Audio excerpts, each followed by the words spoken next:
చూస్తా అవకాశాన్ని బట్టి సరే. దీనిపైన వీఆర్ వెరీ డీటెయిల్డ్ రివ్యూ తీసుకుంటున్నాము. Every day we are doing it. దాంట్లో ఏంటంటే రెండు రకాలైనటువంటి లేదా మూడు రకాలైనటువంటి విధంగా మనకి శాండ్ అందుబాటులో ఉంటుంది. ఒకటి ఏవైతే ఏటి గట్టున ఉన్నటువంటి గ్రామాలు ఏవైతే ఉన్నాయో అక్కడ దేర్ ఈజ్ నో రిస్ట్రిక్షన్.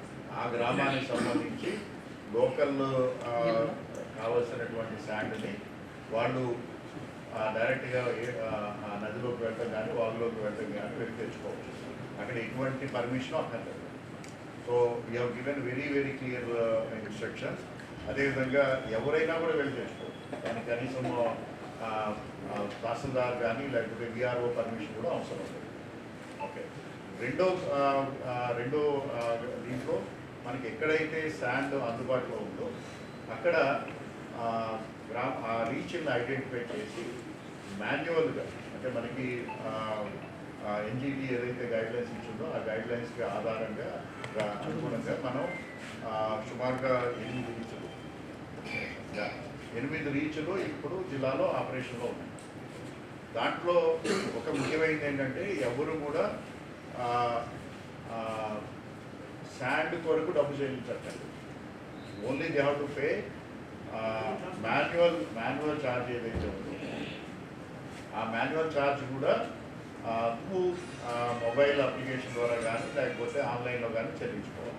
అది కూడా మనకి జిల్లా మొత్తం మీద ఉన్న ప్లేస్ చూసినట్టయితే సుమారుగా 140 రూపాయలు పర్ టన్ 140 142 రూపీస్ చెల్లించాల్సి ఉంటుంది.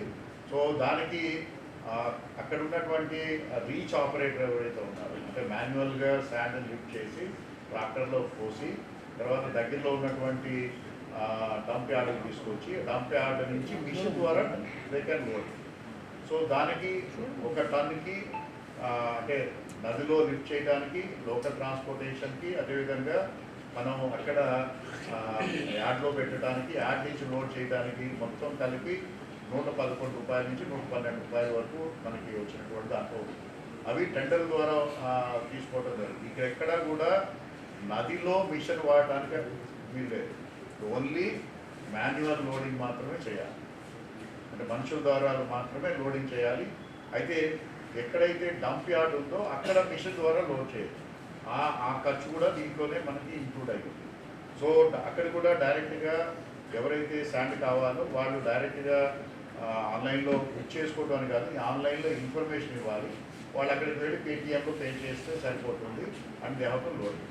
అయితే నిన్న మాకు ఒక 1 వీక్ బ్యాక్ ఒక కంప్లైంట్ వచ్చింది. నిన్న కూడా మాకు వీడియో ద్వారా కూడా ఒక కంప్లైంట్ వచ్చింది, ఫలానా చోట్ల ఈ మిషన్ వాడుతున్నారని. దానిపైన నిన్న ఇమీడియట్గా డిప్యూటీ డైరెక్టర్ అక్కడికి వెళ్ళటం జరిగింది. అక్కడ ఒక సందర్భంలో మిషన్ వాడుతున్నటువంటి వాస్తవం అనేది కూడా ఇవ్వండి. ఇమీడియట్గా అతనికి నోటీస్ కూడా ఇవ్వడం జరిగింది. I think we will be taking immediate action. Machine seal చేయాలా లేదని, ఎందుకంటే దానికి కూడా కొన్ని గైడ్లైన్స్ ఉన్నాయి. ఆ గైడ్లైన్స్ ప్రకారం వీ టేక్. దీంతో పాటు జిల్లాలో 3 రీచ్లకు సంబంధించి సెమీ మెకనైజ్డ్ రీచ్లు రావడం జరిగింది. సో దానికి కూడా మనం టెండర్ కాల్ఫర్ చేస్తాము. దాంట్లో ఒక టెండరు మనం బేస్ ప్రైస్ 25 రూపాయలు పెట్టిన సందర్భంలో 24 రూపాయల 46 పైసాకి అది వచ్చింది. ఆ టెండర్ని అప్రూవ్ చేశాం. సో అక్కడ మిషన్ పెట్టుకుని లోడ్ చేయొచ్చు. సో అక్కడ శాండ్ ఎవరికి కావాలన్నా కూడా వాళ్ళు 24 రూపాయలు లోడింగ్ ఛార్జెస్, అలాగే దానిపైన అడ్మినిస్ట్రేటివ్ ఛార్జెస్ అనేది ఈఎల్ఎస్సి నిర్ణయిస్తుంది. అంతవరకు మాత్రమే వాళ్ళు పేటిఎం ద్వారా కానీ లేకపోతే గూగుల్ పే ద్వారా చెల్లించాలి. రెస్ట్ వాళ్ళు తీసుకోవడానికి లేదు.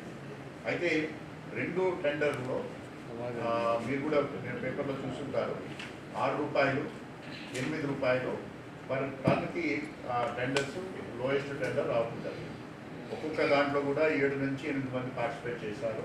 సో అవి పరిశీలించిన తర్వాత డిఎల్ఎస్సిలో హౌ ఇట్ ఈస్ పాసిబుల్. ఇప్పుడు టన్నుకి మన గవర్నమెంట్ అంచనా ప్రకారము మిషన్ ద్వారా లోడ్ అయినప్పుడు 25 రూపాయలు మనకి వర్కౌట్ అవుతున్నప్పుడు రూపాయలకి ఏ విధంగా చేయగలుగుతారనే దానిపైన మేము కూలంకషంగా చర్చించాము.